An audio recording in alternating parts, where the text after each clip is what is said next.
நற்செய்தி வாசகம். மத்தேயு எழுதிய நற்செய்தி 13ஆம் அதிகாரம். ஆண்டவரின் உயிருள்ள வார்த்தைகள் 47-53 முடிய. விண்ணரசு கடலில் வீசப்பட்டு எல்லா வகையான மீன்களையும் வாரிக்கொண்டு வரும் வலைக்கு ஒப்பாகும். வலை நிறைந்ததும் அதை இழுத்து கொண்டு போய் கரையில் உட்கார்ந்து நல்லவற்றை கூடைகளில் சேர்த்து வைப்பர், கெட்டவற்றை வெளியே எறிவர். இவ்வாறே உலக முடிவிலும் நிகழும். வானதூதர் சென்று நேர்மையாளர்களிடையே இருந்து தீயோரை பிரிப்பர். பின் அவர்களை தீச்சூளையில் தள்ளுவர். அங்கே அழுகையும் அங்கலாய்ப்பும் இருக்கும். இவற்றையெல்லாம் புரிந்து கொண்டீர்களா என்று இயேசு கேட்க அவர்கள் ஆம் என்றார்கள். பின்பு அவர், ஆகையால் விண்ணரசு பற்றி கற்றுக்கொண்ட எல்லா மறைநூல் அறிஞரும் தம் கருவூலத்திலிருந்து புதியவற்றையும் பழையவற்றையும் வெளிக்கொணரும் வீட்டு உரிமையாளரை போல் இருக்கின்றனர் என்று அவர்களிடம் கூறினார். இவ்வுண்மைகளை இயேசு சொல்லி முடித்த பின்பு அவ்விடத்தை விட்டு சென்றார். இது வாழ்வு தரும் கிறிஸ்துவின் நற்செய்தி. கிறிஸ்துவே உமக்கு புகழ்.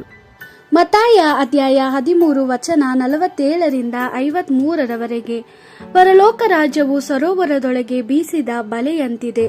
ಆ ಬಲೆಗೆ ಅನೇಕ ಜಾತಿಯ ಮೀನುಗಳು ಸಿಕ್ಕಿಕೊಂಡವು. ಆಗ ಆ ಬಲೆಯು ತುಂಬಿ ಹೋಯಿತು. ಬೆಸ್ತರು ಆ ಬಲೆಯನ್ನು ದಡಕ್ಕೆ ಎಳೆದುಕೊಂಡು ಬಂದು ಒಳ್ಳೆಯ ಮೀನುಗಳನ್ನೆಲ್ಲ ಪುಟ್ಟಿಗಳಲ್ಲಿ ತುಂಬಿಕೊಂಡು ಕೆಟ್ಟ ಮೀನುಗಳನ್ನು ಬಿಸಾಡಿದರು. ಈ ಪ್ರಪಂಚದ ಅಂತ್ಯದಲ್ಲಿ ಅದೇ ರೀತಿ ಆಗುವುದು. ದೇವದೂತರು ಬಂದು ಒಳ್ಳೆಯ ಜನರಿಂದ ಕೆಟ್ಟ ಜನರನ್ನು ಬೇರೆ ಮಾಡುವರು. ದೇವದೂತರು ಕೆಟ್ಟ ಜನರನ್ನು ಬೆಂಕಿಯ ಸ್ಥಳದೊಳಗೆ ಎಸೆಯುವರು. ಆ ಸ್ಥಳದಲ್ಲಿ ಜನರು ಗೋಳಾಡುತ್ತಾ ನೋವಿನಿಂದ ತಮ್ಮ ಹಲ್ಲುಗಳನ್ನು ಕಡಿಯುವರು. ಯೇಸು ತನ್ನ ಶಿಷ್ಯರಿಗೆ, ನೀವು ಈ ವಿಷಯಗಳನ್ನೆಲ್ಲ ಅರ್ಥ ಮಾಡಿಕೊಂಡಿರೋ ಎಂದು ಕೇಳಿದನು. ಅದಕ್ಕೆ ಶಿಷ್ಯರು, ನಾವು ಅರ್ಥ ಮಾಡಿಕೊಂಡೆವು ಎಂದು ಉತ್ತರ ಕೊಟ್ಟರು. ಆಗ ಯೇಸು ತನ್ನ ಶಿಷ್ಯರಿಗೆ, ಹೀಗಿರಲಾಗಿ ಪರಲೋಕ ರಾಜ್ಯದ ವಿಷಯವಾಗಿ ಬೋಧಿಸಿದಂಥ ಪ್ರತಿಯೊಬ್ಬ ಧರ್ಮೋಪದೇಶಕನು ಒಂದು ಮನೆಯ ಯಜಮಾನಂತಿದ್ದಾನೆ. ಆ ಮನುಷ್ಯನು ಹೊಸ ವಸ್ತುಗಳನ್ನು ಹಳೆಯ ವಸ್ತುಗಳನ್ನು ಆ ಮನೆಯಲ್ಲಿ ಶೇಖರಿಸಿಕೊಂಡು ಅವುಗಳನ್ನು ಹೊರಗೆ ತರುವನು ಎಂದನು. ಯೇಸು ಈ ಸಾಮ್ಯಗಳ ಮೂಲಕ ಬೋಧಿಸಿದ ನಂತರ ಅಲ್ಲಿಂದ ತನ್ನ ಸ್ವಂತ ಊರಿಗೆ ಹೋದನು. ದೇವರ ವಾಕ್ಯವಿದು. ದೇವರಿಗೆ ಕೃತಜ್ಞತೆ ಸಲ್ಲಲಿ. Gospel according to Matthew chapter 13 verse 47-53.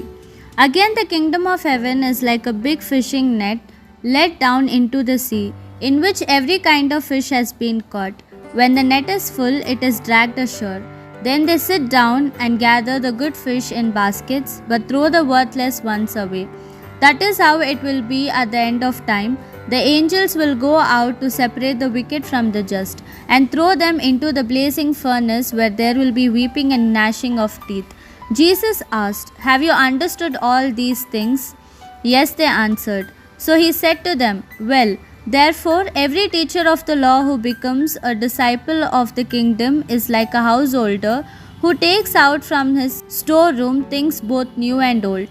When Jesus had finished these parables, he left the place. The Gospel of the Lord.